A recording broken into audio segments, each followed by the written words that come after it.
Congress party BJP మీద ఎలాంటి పోరాటం చేయబోతుంది? కాంగ్రెస్ మీద బీజేపీ అన్ని కుట్రలు పని రాహుల్ గాంధీ గారి పాదయాత్ర జరిగిన తర్వాత దేశంలో చాలా మార్పులు జరిగినాయి. అవన్నీ కూడా బీజేపీకి వ్యతిరేకంగా జరిగినాయి. అది దృష్టిలో పెట్టుకొని ఇవాళ బీజేపీ పార్టీ లేనిపోని ఈడీ ఈ యొక్క సృష్టించి ఈ కేసులు పెట్టి సోనియా గాంధీపై రాహుల్ గాంధీపై ఎన్నడూ లేని చరిత్రలో లేని కేసులు పెట్టి వాళ్ళను ఇబ్బంది పెట్టే పరిస్థితుల్లో బీజేపీ ప్రభుత్వం ఇలా పనిచేస్తుంది. వర్క్ మీద అనవసరమైన ఆరోపణలు చేస్తుంది కాంగ్రెస్ పార్టీ.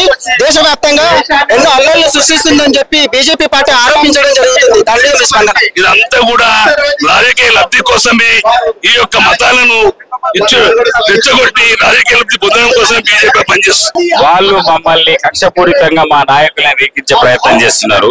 ఇలాంటి మనీ లాండరింగ్ జరిగినప్పుడు కక్షపూరితంగా ఇరికించే ప్రయత్నం చేస్తున్నారు. కాబట్టి మేము చేస్తున్న పోరాటాలు బీజేపీ పై చేస్తున్న పోరాటాలు వ్యతిరేకంగా పోరాటం చేస్తున్నాం. కాబట్టి సామాజిక న్యాయం కోసం పోరాటం చేస్తుంది కాంగ్రెస్ పార్టీ. కాబట్టి కాంగ్రెస్ పార్టీని తొక్కేయడానికి కాంగ్రెస్ పార్టీ నాయకులని ముఖ్యంగా మా అగ్ర నాయకులైన సోనియా గాంధీ గారు రాహుల్ గాంధీ గారిని ఇరికించి ఏదో ఒక విధంగా కాంగ్రెస్ పార్టీని బలహీనపరచడానికి ప్రయత్నం చేస్తున్నారు.